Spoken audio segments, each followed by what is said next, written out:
আসসালামু আলাইকুম দর্শক, আশা করি ভালো আছেন। চলে এসেছি নতুন একটি ভিডিও নিয়ে। আজ আমরা দেখব একটি ভিন্ন ধরনের খাবার রেসিপি। তো চলুন শুরু করা যাক। আপনারা দেখতে পাচ্ছেন একটি ভিন্ন ধরনের খাবার আইটেম। বলেন দেখি এটি কি? তো প্রথমে আমরা কিছু মাছের পটকা নিয়েছি এবং সেগুলোকে পরিষ্কার পানি দিয়ে ভালো মতো পরিষ্কার করে নিয়েছি। এরপর এতে দিয়ে দিলাম পরিমাণ মতো লবণ।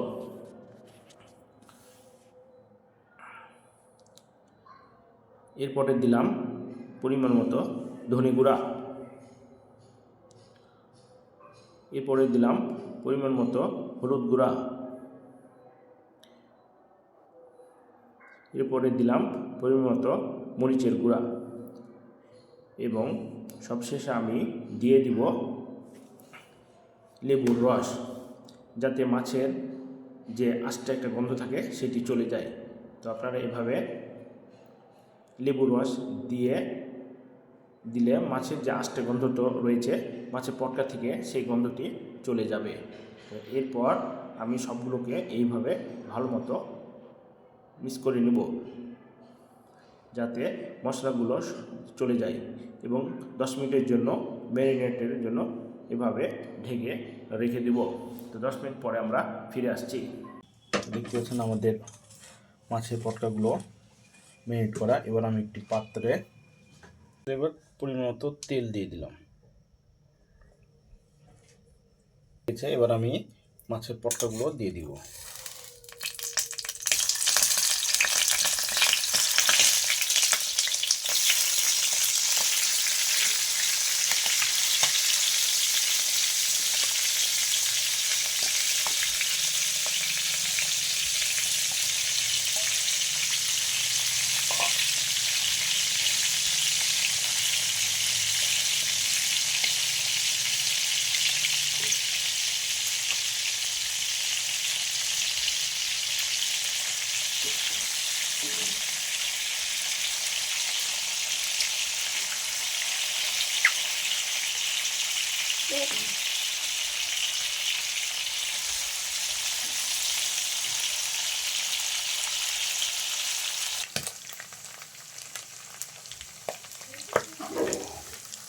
মাছের পটকাগুলোকে ভালোভাবে ভেজে নিতে হবে যতক্ষণ পর্যন্ত এইরকম লাল না হয়।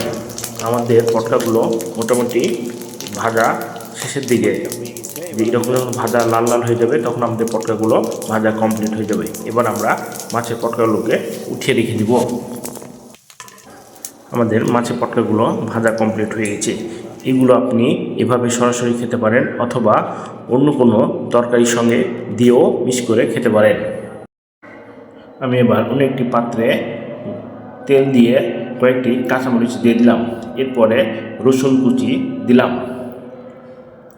রসুন কুচি দেওয়ার পর আমি কয়েক টুকরো দারচিনি দিয়ে দিলাম, একটি তেজপাতা দিলাম এবং এগুলোকে ভালোভাবে ভেজে নিতে হবে, লাল লাল করে ভেজে নিতে হবে, তাহলে রান্নার টেস্টটি বেড়ে যাবে।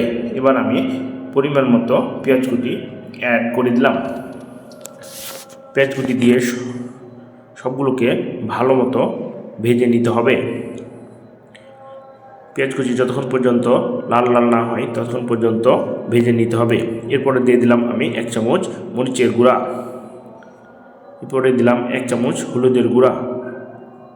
এরপরে দিলাম 1 চামচ জিরার গুঁড়া এবং পরিমাণ মতো লবণ। এগুলো আমি ভালোভাবে নেড়ে নিব। সবগুলো দিয়ে আমি ভালো মতো নেড়ে নিব।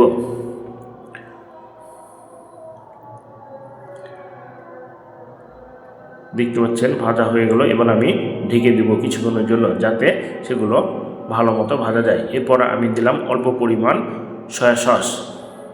সয়া সস দিলে কালারটা অনেক ভালো আসে। সয়া সস দিয়ে আপনি ভালো মতো নেড়ে নেবেন।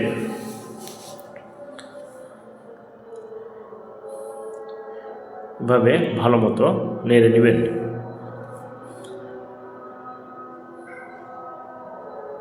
নাড়া হয়ে গেলে এবার আমি দিয়ে দিলাম 2 চামচ টমেটো সস, তাহলে একটু মিষ্টি মিষ্টি ফ্লেভার আসবে। এবার আমি আগে থেকে ভেজে রাখা মাছের পটকাগুলো দিয়ে দিলাম এবং ভালো মতো নেড়ে দিব, যাতে মশলাগুলো এগুলোর মধ্যে প্রবেশ করতে পারে। এভাবে ভালো মতো নেড়ে নেবেন। ভালো করে না নাড়লে মশলাগুলো এগুলোর মধ্যে যাবে না, খেতে ভালো লাগবে না। তো এইভাবে ভালো মতো মিক্স করে নেবেন, তাহলে আপনার খাবার টেস্টি অনেক গুণ বেড়ে যাবে। আপনি এটিকে শুকনোভাবে রান্না করতে পারেন, আবার একটু নরম করে রান্না করতে পারেন। যদি নরম করতে রান্না করতে চান তাহলে এর মধ্যে আপনি পানি দিবেন, আর যদি শুকনো করে এইভাবে গ্রেভি রান্না করতে চান তাহলে পানি দিবেন না। আপনি যেভাবে চাবেন সেভাবে রান্না করতে পারবেন। তো দেখতে পাচ্ছেন আমার খাবার অনেকটা হয়ে এসছে। এবার আমি চুলা বন্ধ করে ঢেকে দিব, তাহলে আমার খাবারটা কমপ্লিট হয়ে যাবে। দেখতে পাচ্ছেন আমার রান্নাটি প্রায় শেষ। এবার পরিবেশনের পালা। কি সুন্দর কালার এসছে। আপনারা কোথা থেকে ভিডিওটি দেখছেন আমাদেরকে জানাবেন। এবার আমাদের পরিবেশনটিও প্রস্তুত হয়ে গেছে। দেখতে পাচ্ছেন খাবারের মাছের পটকা দিয়ে একটি সুস্বাদু ফিশ কারি, যেটি একবার খেলে আবার খেতে ইচ্ছা করবে। ধন্যবাদ সবাইকে সাথে থাকার জন্য। দেখা হবে নতুন কোনো ভিডিও নিয়ে। আমরা একটু খেয়ে দেখি। আলহামদুলিল্লাহ, অনেক টেস্ট হয়েছে। তো আপনি রান্না করে খাবেন, তারপর আমাদেরকে জানাবেন কেমন লাগলো।